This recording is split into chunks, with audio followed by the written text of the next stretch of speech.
Hello, Dmitry here. Haven't made a video in a long time, but this is because I didn't have much to say. But this new camera, the R5 Mark II, I'm excited about, so I decided to make a video because there are certain things about the camera that I wanted to find out, but not even reviewers were able to tell me. So I had to get it myself so I can answer my own questions. And again, I just wanted to point out that I'm not a video guy, so I'm not going to go into the video functionality. What's important to me is the autofocus and the photography function of the camera, not video. So don't ask me any questions about the video. I don't care. Now, I did have the R5 Mark I for a long time. Then I switched to Sony A1 because I thought it would be slightly better.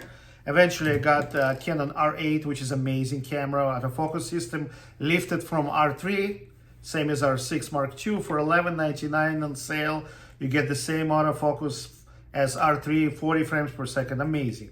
The autofocus is very close to Sony A1.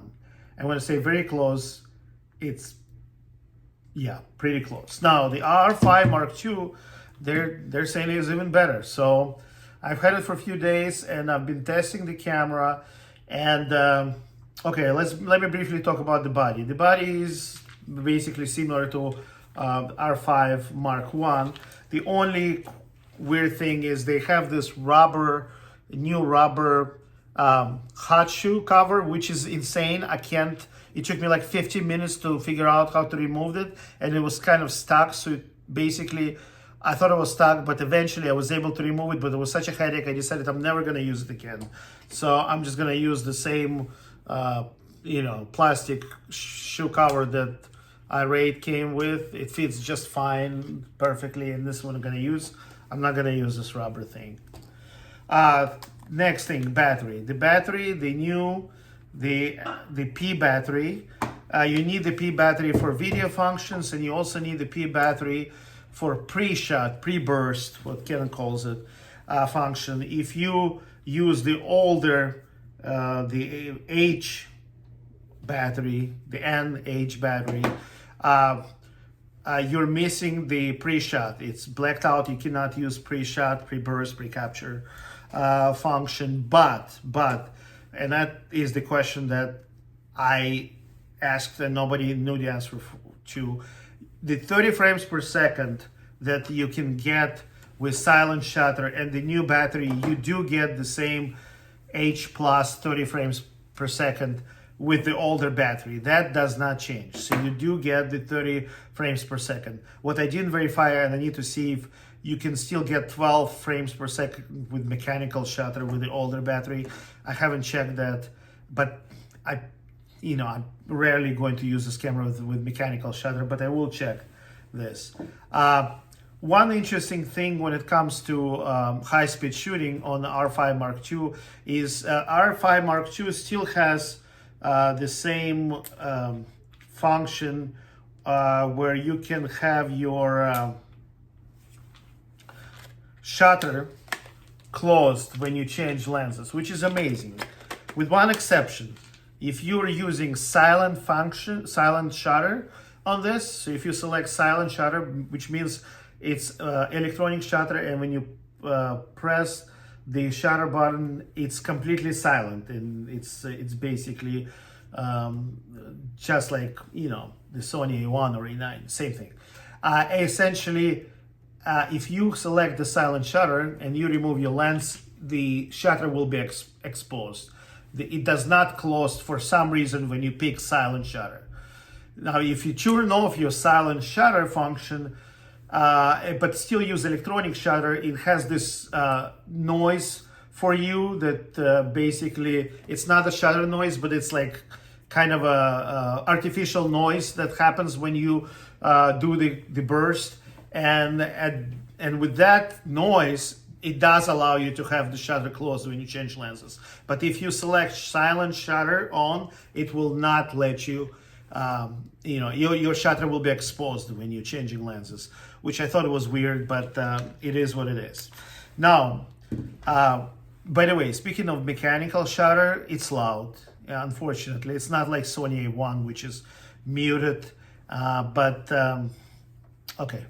I'm not gonna use it as much with mechanical shutter. The silent shutter is great. Now, I did take pictures of helicopters with helicopter blades going, because I was a little bit concerned that the scan rate of the sensor is like twice as long as Sony A1, and I was concerned that it'll show some distortion, but it's not bad. It's not that bad. It's, I think, around 7 milliseconds, and it's fine. The helicopter shots, I shot a helicopter coming at me and sideways at the burst speed of 30 frames per second, and all the shots, all blades are perfect. You know, none of the crooked blades.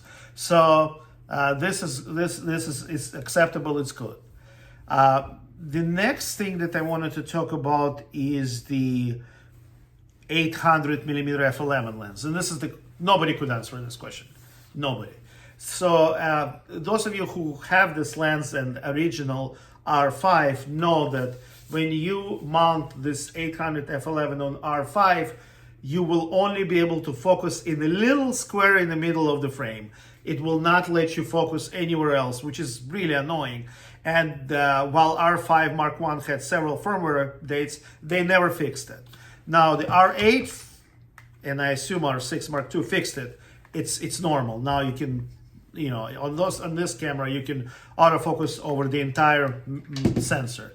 And you know, I was pleased to tell you that on the R5 Mark II is the same as R8. You can focus anywhere on your display. So majority of your display. So no more issues with 800 f11 lens. And I'm glad that Canon finally figured it out. So the pre-capture is also better on R5 Mark II than on R8 or R6 Mark II. Now the way it's set up on R8 is they do have the same pre-capture, pre-burst, whatever Canon calls it, pre-shot. But the way that R8 operates, when you use that function, the camera gives you a set of files. You have to look at them in camera. You have to pick the photos that you like. You have to extract them in camera, which takes time. And if you extract them, then you can transfer them to your computer.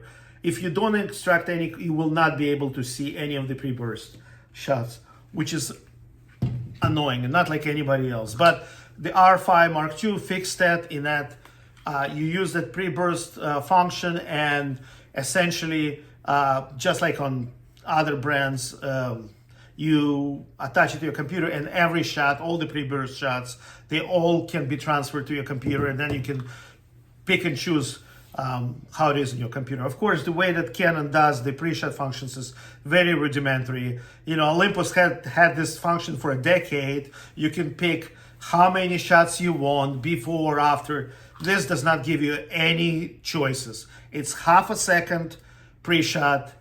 That's it. No more, no less. But it's better than nothing. So that's pretty much it. And the only other impression I had is shooting birds in flight. I feel that autofocus on R5 Mark II is enhanced compared to previous Canon cameras, in that I've pointed the camera at small birds on busy backgrounds in very low light, and it would immediately find the bird, which I was very pleased with.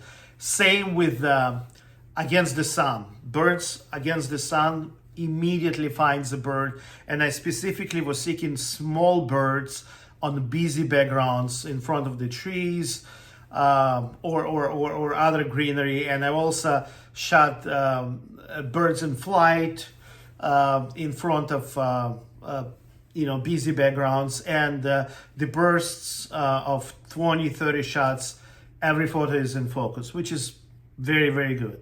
So what can I say? So far, so good. Now, I do need to do some more testing when it comes to birds. I'm looking forward to shooting hummingbirds against busy background, because this is an ultimate test. You have to get very close to them, and then you have to find them. They're tiny birds against the tree branches, and see how the camera deals with it. The lenses that I've tried for birds so far were the 800 f11 and 100 to 400, and so far so good. No issues. Low light noise, I feel that R8 at 44 megapixel is better, but it's acceptable, it's fine, it's not a problem. So I'll do another video once I discover more things, but as of right now, that's my first impression. Thank you.